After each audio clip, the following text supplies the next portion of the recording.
திருச்சிற்றம்பலம். தென்னாடுடைய சிவனே போற்றி, எந்நாட்டவர்க்கும் இறைவா போற்றி. திருநாவுக்கரசு பெருமானுடைய சிறப்பு இந்த கரையேறி விட்ட குப்பத்துல பெருமான் திருவாமூத்துல பிறந்திருந்தாலும் அவருடைய வாழ்க்கை வரலாறுல சிறு வயதிலே அவங்க அம்மா அப்பாவை இழந்த போது, அக்காவுடைய கணவரும் நிச்சயம் பண்ண கணவரும் இழந்த போது, அக்கா தனியா இருக்கும்போது எனக்காக நீங்க வாழக்கூடாது. ஏன்னா அந்த காலத்துல உடன்கட்டை ஏறுவது வழக்கம்.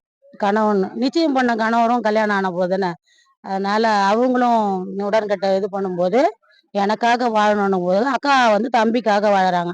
ஆனால் அவர் என்ன பண்றாரு, சின்ன வயதிலேயே சமண மதத்துல போய் சேர்ந்த போது அங்க தீராத வயிற்று வலியா ஒரு காலத்துல வருவாரு, சாமி வாக்குறுதி கொடுத்துட்டாரு.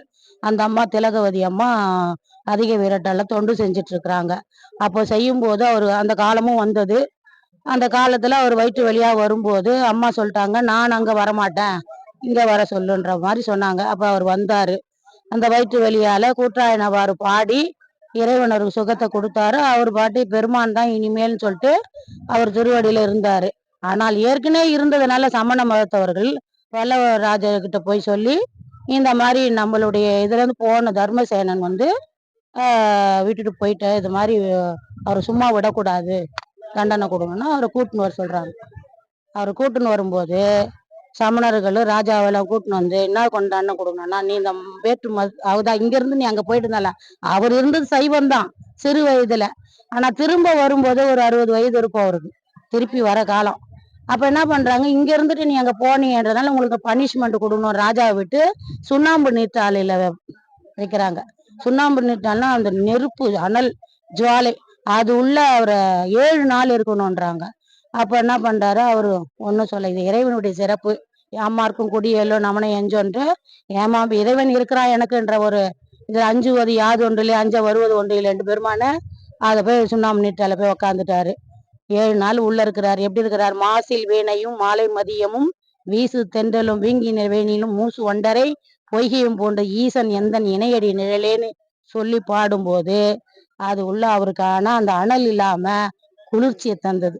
எப்படி மூசு வண்டரை பொய்கை எப்படி இருக்கும், அந்த குளிர்ச்சி, அந்த மாசில் வீணை குற்றமில்லா வீணை, இப்படி இறைவனுடைய நீழலா அவருக்கு இருந்ததுனால அந்த 7 நாளும் பிரகாசமா இருந்தார். இப்ப ராஜாக்கு என்ன தோணுதுன்னா, நம்மளும் போய் பார்ப்போம்னு அவரும் வராரு, சமணர்களும் வராங்க. பார்த்தா அவரு ஜெக ஜோதியா இருக்கிறாரு. இப்ப என்ன சொல்றாங்க, இவர் இறைவனுடைய நாமத்தை பாடி மாசில் வீணையும் சொன்ன போது அவர் குளிர்ச்சி ஆக்கி கொடுத்துட்டாரு இறைவன். ஆனா அவர்கள் நம்பல. இவங்க என்ன சொல்றாங்க, ராஜா இதை ஏத்துக்கொண்டான்னா இவங்க வெளியே போயிடுவாங்க, சமண மதம் வெளியே போயிடும், சைவம் தழைக்க கூடாதுன்னு. இவங்க என்ன சொல்றாங்க, நம்மளுடைய மந்திரம் இருக்குதுல்ல அஸ்தி நாஸ்தி, அதை சொல்லிதான் அவர் ஜெயிச்சிட்டாரு அப்படின்னு சொல்லி அதை விட்டுட்டு இதோட விடல. அடுத்த தண்டனை அங்க இதோட விட்டுட்டாரு. சரி இதோட முடிச்சு இல்ல, இவர் இதை விடக்கூடாது, இவருக்கு இன்னொரு தண்டனை கொடுக்கணும்னு சொல்லிட்டு அடுத்த தண்டனை அங்க இருக்குது. சிவாய நம்ம திருச்சிற்றம்பலம். திருநாவுக்கரசு பெருமான் திருவடிகள். இது 2வது தண்டனை அவர் கொடுக்குறாங்க. முதல் தண்டனை நெருப்பு ஜுவாலையில போடுறது, 2வது பால் உணவுல விஷத்தை கலந்து கொடுக்குறாங்க. ஏன்னா அதுல ஜெயிச்சு அவங்களுடைய நாமத்தை சொல்லிதான் அவர் ஜெயிச்சிட்டாருன்னு சொல்லிட்டு இதை அடுத்த தண்டனையை கொடுக்கணும்னு ராஜா கிட்ட சொல்லி அடுத்த தண்டனை கொடுக்குறாங்க. சாப்பாடு பால் சாதத்துல விஷத்தை கலந்து அதை கொடுக்குறாங்க. பெருமான் அப்பவும் அவரு நாமத்தை சொல்லி விஷத்தையே அவர் அமுதாக்கணும்ராச்சியா அப்படி சொல்லி அந்த விஷத்தை சாப்பிட்றாரு. அதை அமுதாக்கி அதுல இருந்து இறைவன் அவரை காப்பாற்றுறாரு. ஆனா அவர்கள் அப்பவும் விடல, இல்ல மறுபடியும் ஏதோ பழைய இதுல ஒரு மந்திரத்துல தான் இது பண்ணிட்டாருன்ட்டு இன்னொரு தண்டனை கொடுக்கணும்ன்றாங்க. சிவாய் நம்ம திருச்சிற்றம்பலம். அந்த 2 தண்டனைக்கு அப்புறம் 3வது தண்டனையாக யானையை இடற விடுறது. எப்படின்னா, பெருங்குற்றம் செய்தவர்களை கழுத்து வரைக்கும் மண்ணுனால மூடி தலைய வரைக்கும் இருக்கும். அதை யானை அது இடறி அவரை துவம்சம் பண்ணணுன்றது அவங்களுடைய கொள்கை. அந்த யானையை வெறியேற்றி அனுப்புறாங்க. அனுப்பும் போது அந்த யானை ஏற்கனவே அவர் ஒரு உடம்பு அதுக்கு பாதத்துல ஏதோ காயப்பட்டிருக்கும் போது ஒரு மருந்து கட்டி அதை குணப்படுத்திருப்பாரு. அந்த நன்றியில அது என்ன பண்ணுது, இவர் நம்மளுக்கு உதவி செஞ்சவராச்ச, இவரை மிதிக்க சொல்றாங்களேன்னு சொல்லிட்டு என்ன பண்ணுது, அந்த யானை அவரை பார்த்த போது அவருக்கு என்ன தோணுதுன்னா, சிவபெருமானே வர சுண்ணவெண் சந்தன சாந்தும் சூளாமணி விளக்குன்னு அவர் பாடுறார். பெருமானே வருவதாக ஒரு காட்சி. நாவுக்கரசு பெருமான் பாடுறாரு. இந்த யானை என்ன பண்ணுது, அவரை வலம் வந்து வணங்கி அவங்க யாரெல்லாம் ஏவி விட்டாங்களோ அவங்கள போய் தம்சம் பண்ணு. இது 3வது தண்டனை. இதுக்கு மேல இவரை விடக்கூடாதுன்னு சொல்லுதான் 4வதாக கல்லிலே கட்டி போடுறாங்க. இதுக்கு மேல போயின்னு இருந்தா ராஜாவும் மனசு மாறிடுவாரு. அப்ப நம்ம இந்த ஆட்சி அவங்க அவங்க சைவம் தான் தழைச்சிரும்ன்ற ஒரு பயம் வரும்போதுதான் 4வதாக ஒரு தண்டனை. சிவாய நம.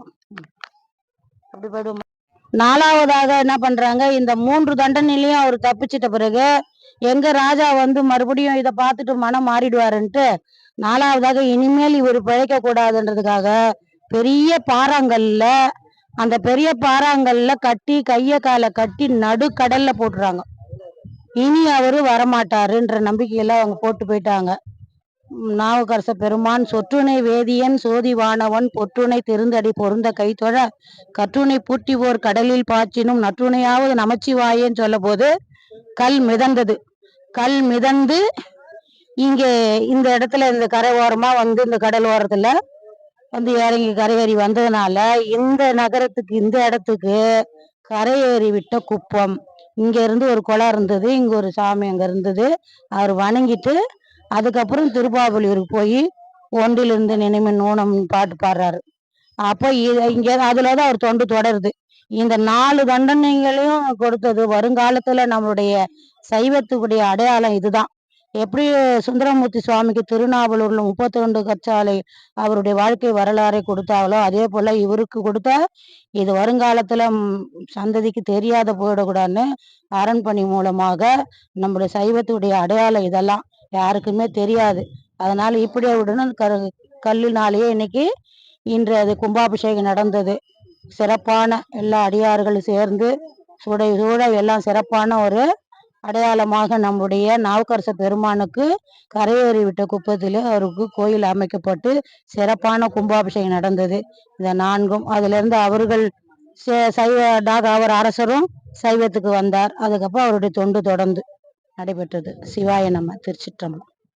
அடியார்கள் 63 நாயன்மார்களையும் இறைவன் ஆட்கொண்டது எப்படின்னா கைலாய காட்சி தான்.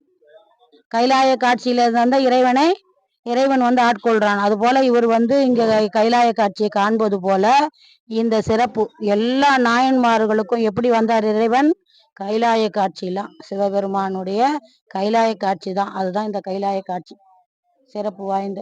அவர் அங்கேருந்து அந்த கைலாய காட்சியை பார்ப்பது போல சிற்ப வேலையை முடிச்சு இதுக்கும் கொடிமுழகம் நடந்தது. சிறப்பு. நன்றி. திருநாவுக்கரச பெருமான் திருவடிகள். சிவாய நம. திருச்சிட்டம். சொத்துணை வேதிய சோதிவானவன் ஒற்றுணை திருவடி பொருந்த கை தொழ கற்றுணை போட்டி கடலில் பாஞ்சினோ நற்றுணையாவது நமச்சிவாயமே. திருநாவுக்கரச பெருமான் திருவடிகள். திருநாவுக்கரச பெருமான் திருவடிகள் போற்றி போற்றி. சிவாய் நம்ம மெயினாக சிட்டுக்குருவி சேனலை லைக் பண்ணுங்க, கமெண்ட் பண்ணுங்க, ஷேர் பண்ணுங்க, தொடர்ந்து ஆர்வம் தந்துட்டே இருங்க. நன்றி.